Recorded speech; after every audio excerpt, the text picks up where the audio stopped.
Whew. I can't believe I'm finally entering third trimester, y'all. Y'all don't even understand. Your girl has been feeling like she's been in third trimester for like the last 2 weeks, okay? I'm talking mile high pillows, out of breath just from talking. The other day, I just bust out in tears because I was trying so hard to go to sleep and just could not. And my husband came and saved the day, and somehow I made it through the night. But let me tell y'all, pregnancy is not for the faint of heart. Okay, let's jump into this video, okay? Because today I'm going to talk to you guys about what I eat in a day as a pregnant woman who is predominantly plant-based, okay? What I like to say is my husband and I, we are transitioning to a plant-based lifestyle. Because it is a lifestyle change, it does require a transitional period. We don't eat perfect. I don't know if I'll ever completely eat 100% plant-based 100% of the time, but that's not the point. Before I got pregnant last time, I started to eat a vegan diet and I really enjoyed it, but as soon as I got pregnant, I kind of like just flipped, okay? So I always told myself that second time around, I wanted to be fully converted, and I was not dedicated to the cause, I ain't gonna lie. So we still transitioning, but the point is, I have been feeling so much better. Truly, I weigh a little bit less, and people are actually telling me that I look different this time around just because I've been eating a little different. Like for instance, last pregnancy on this exact same week, I weighed like 125 pounds, whereas this time I only weigh 120 pounds. It's crazy. Even though my belly is just as big when I measure it, I'm exactly 3 feet around my belly, 36 inches, just like last time around this time. It's like the rest of my body weighs less altogether, but I feel great. So in case you guys are pregnant with me and you want to have a little bit less constipation, a little bit less pain and inflammation, and not put on nearly as much weight as maybe you have in the times past of being pregnant, then you should really get with the program. You feel me, sis? So I'm gonna show you guys a few examples of what I eat for breakfast, typically, what I eat for lunch, typically, what I eat for dinner, typically. But one more disclaimer.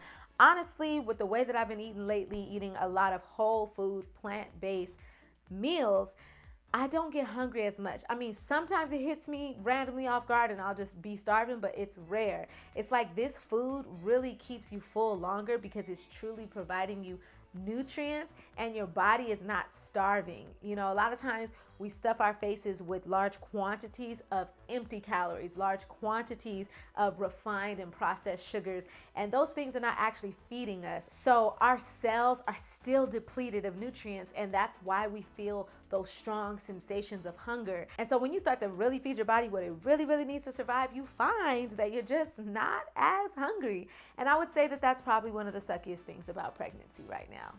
Yeah, because you look forward to getting pregnant and then being able to indulge in all your favorite things. But what happens when you're just not craving them? So annoying.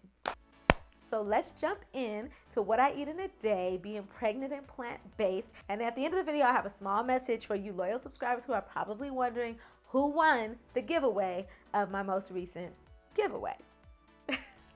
So I'm just going to throw a variety of foods out there to you guys. Breakfasts, lunches, dinners, like I said.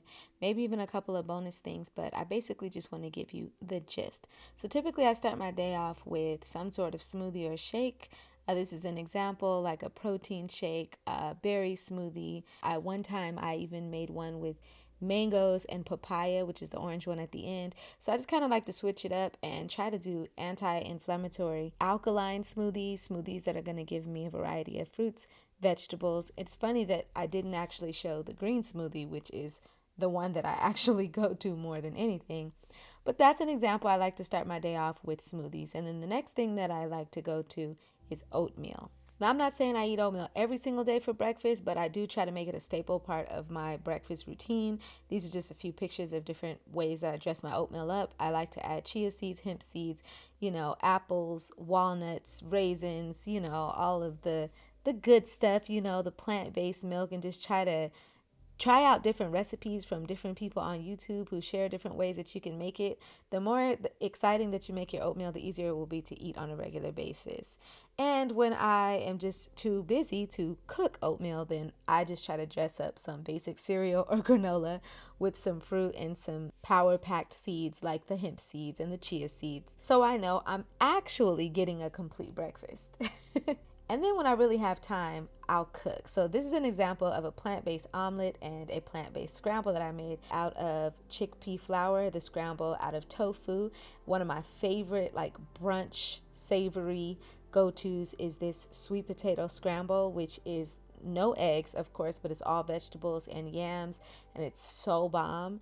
One time I actually experimented with making roasted potatoes with broccoli and a plant-based cheese.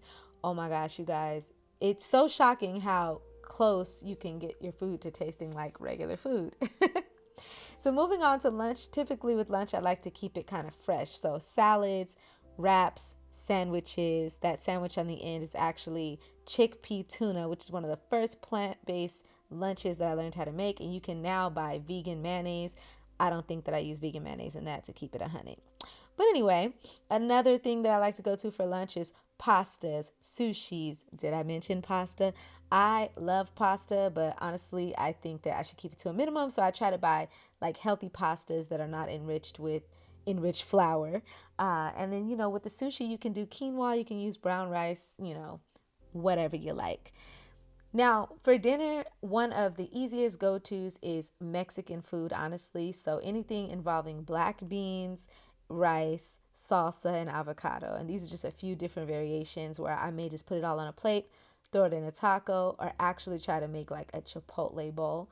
Now, I do think that you can buy vegan versions of sour cream, but in that video it was more like a vegetarian meal because that was actual sour cream, but it's a transitional food.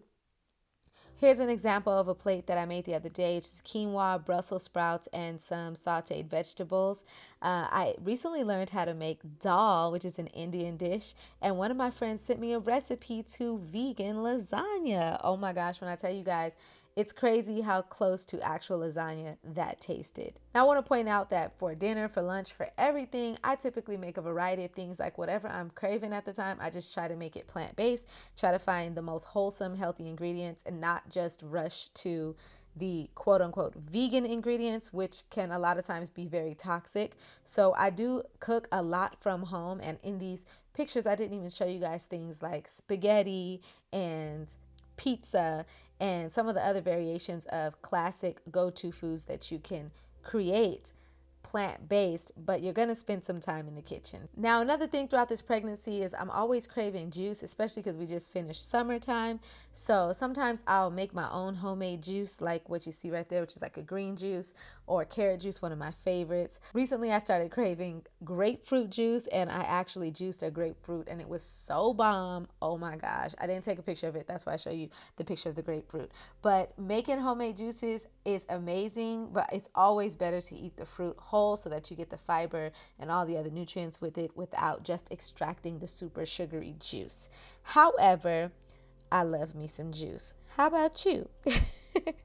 Last but not least, I'm going to show you one example of a dessert that I will go to sometimes when I have time, which is what they call vegan cheesecake. I like to just call it vegan delights because it doesn't taste like cheesecake to me, but it is definitely a delicious plant-based dessert that is nutritious. Like the filling is literally cashews, strawberries, and a whole bunch of other nutritious things. So right here is an image of what my day of food may look like, because a lot of times I'll be on the run, so I'll just like drink my smoothie, eat my oatmeal at home, and just take everything else with me.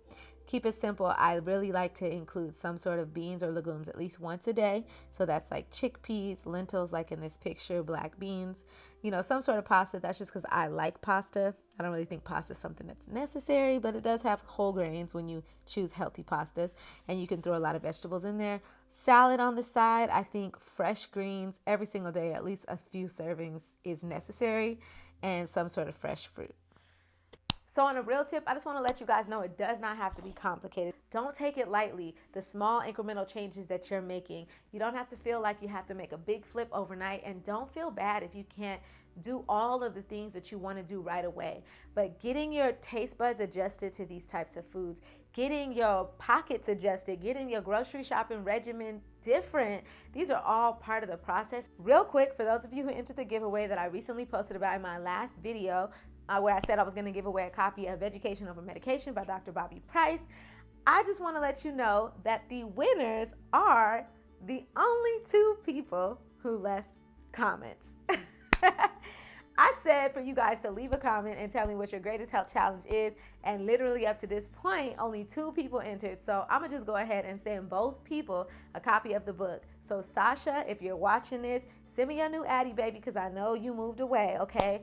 Send me your new address. I'm going to send you a copy of the book. And Miss Trey-rific, send me your address, DM me on Instagram or something, and I'll send you a copy of the book as well. I really hope that you ladies will be blessed by the information in this book just as much as I have, and please pay it forward and give somebody else the information. If you guys want to see me actually make any of these recipes on a video, then let me know. I ain't no chef. I really don't enjoy cooking like that, but I love sharing information that's going to help people to better themselves, okay? So let me know. Also, if you're not following me on Instagram, then make sure you head on over, because I'm doing these weekly videos called Tasty Tuesdays, which is basically transitional foods to a healthier you, okay? I'll be trying out different recipes or just different things that other people have created and talking about how we can start to incorporate these things into our daily recipes and just eat healthier, okay? Follow me on Instagram at It's Me, Miss Ruby. And that's it. Remember to be you, love you, make it all beautiful, and I will see you, or you will see me,